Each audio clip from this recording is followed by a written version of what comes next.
Masayang araw, mga ka-PL.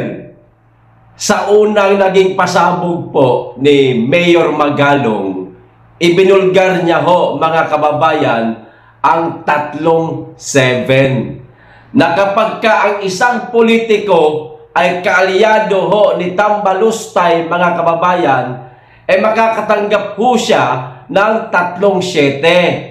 7 million sa AX, 7 million sa tupad, at 7 million, mga kababayan, sa akap.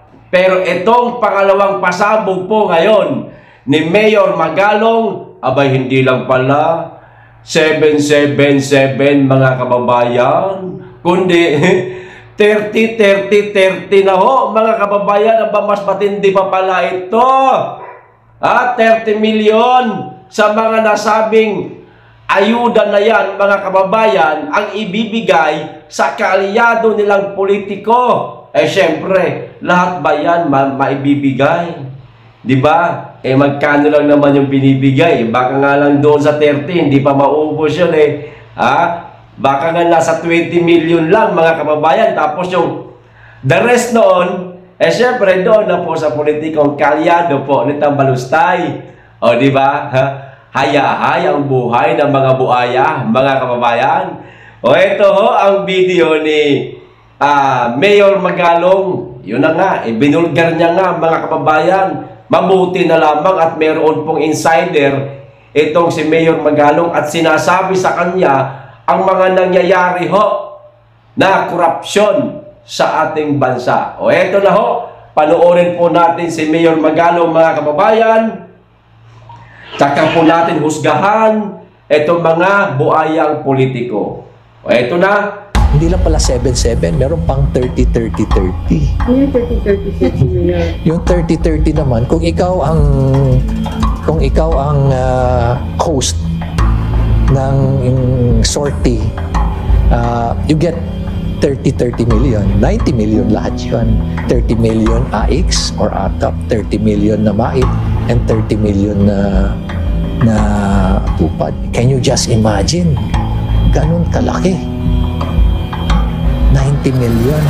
Kaya pala, no wonder, ang daming nagbo-volunteer to sponsor yung host yung sortie. Nalaman ko rin pala na may mga entitled na mga congressmen na congresswomen na halos unlimited yung kanilang AKAP funds. Nakakalungkot. Di ba corruption yun na paano mo na-disburse yung gano'n na easily, kaya mong i-disburse yung gano'n?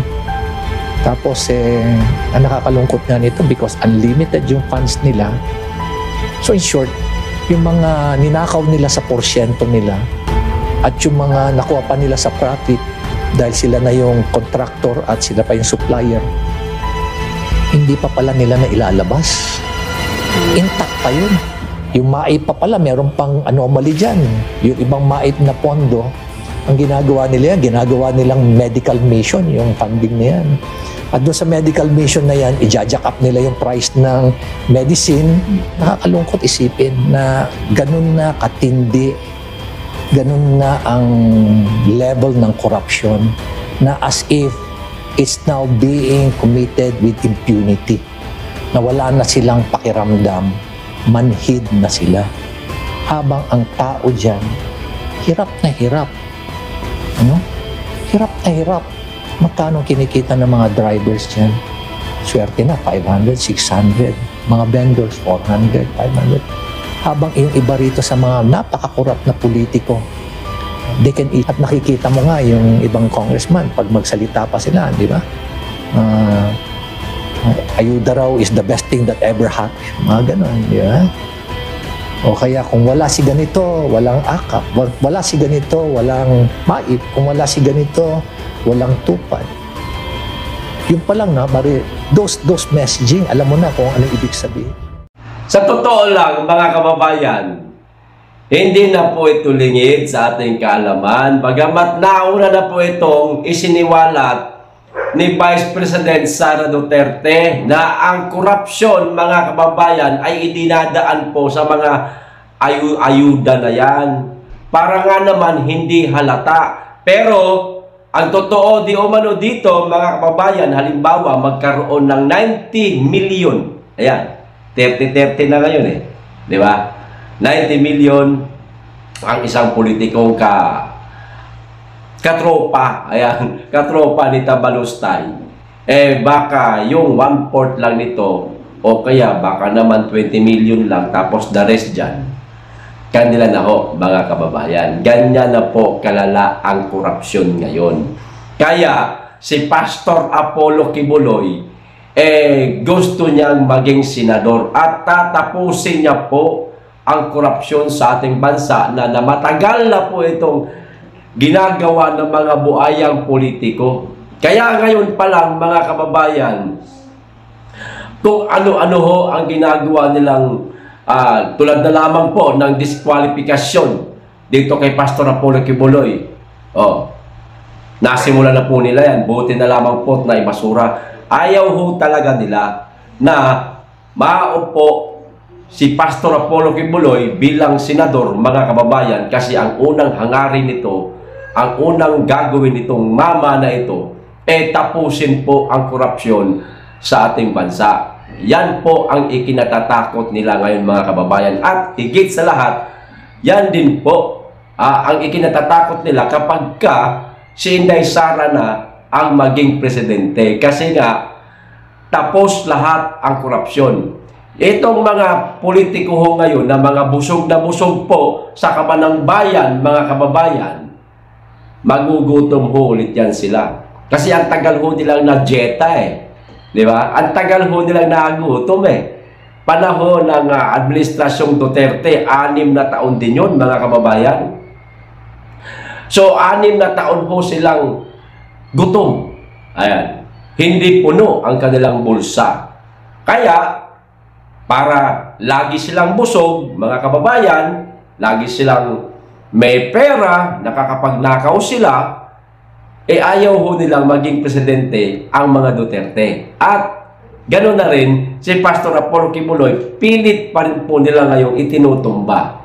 Mabuti na lamang po, mga kababayan, at kaya paano may awa ang ama, nalagpasan po ito ni Pastor at matutuloy na nga ang kanyang kandidatura. Huwag lamang po sanang madaya.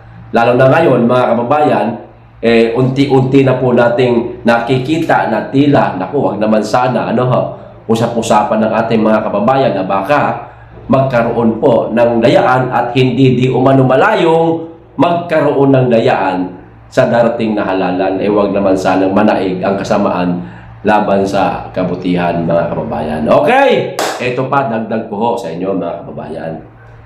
Di ba, nagpatawag po ng dinner si Coca. Ayan. Pagkatapos po ng rally, yata, ng Iglesia ni Cristo. Kasi natapos ang rally ng Iglesia ni Cristo, alas 5, tapos na Maliwanag pa, naroon kami, tapos na Dalawa lang nagsalita Si Congressman Marcoleta lang at saka si Arnel Tumanan ba yun, mga kababayan? Pagkatapos nun, wala na. Nagpatawag po ng dinner si Coca kasama ang kanilang mga asa-asawa ng mga senador. Ayan. Halimbawa, si Senator Villar, itong babae, yung mister niyang dating senador kasama. Kasama din yung iba't iba pa. Pero, wag ho tayo magtataka bakit po naroon si Robin Padilla. Siyempre maaaring pinagbigyan niya lang po yung imbitasyon at mainam na rin yun nang malaman natin kung ano ang mga pinag-uusapan doon. Yan, maaaring ito ang ating tenga at mata, mga kababayan, si Robin Padilla. Kaya wag ho kayong magdadalawang isip sa kanya. Solid Duterte ho yan. Wag po natin lalagyan ng kung ano mang issue. Ayos, bagamat wala si Bato, wala si Bongo, nandoon naman yung isang mama, si Robin Padilla nga. At ito ang masaklap, mga kababayan. Hindi lang pala senador ang tinipon ni Coca, kundi maging ang mga piling congressman, mga kababayan, na kaalyado ho nila ay pinatawag na rin ho para sa isang dinner. Ganon din, kasama din ang mga asawa, mga kababayan, at nakiusap pala itong si Kokak sa mga senador at sa mga congressman na sana manatili ang kanilang loyalty kay Dayo Jr. Gayong nakita po ng buong mundo kung gaano karami ang Iglesia ni Cristo na ang kanilang pahayag ay huwag ma-impeach ang pangalawang Pangulo. Yun ang pakiusap po ni Kokak, mga kababayan. Hoy, sigurado pa ba kami sa loyalty sa inyo? Walang babaliktad, ha? Ha? Hanggang sa dulo, atin-atin to. Huwag kayong mag-alala. Meron namang mga ayuda. Ayan, mga kababayan. O, di ba? Magkakatugtong po lahat ang mga pangyari, mga kababayan. Ngayon, kung ikaw, politiko, na gusto mong mapuno ang bulsa mo, sumunod ka sa gusto nila. Hindi ka mapapahamak at higit sa lahat, busog na busog ka pa. Ganyan po kalala ang korupsyon na sa ating bansa. Di ba? Ano sa palagay ninyo? Tama ba o mali? Hanggang dito lang. Maraming salamat. Mag-ingat kayo lagi at higit sa lahat, mahalin natin ang Pilipinas.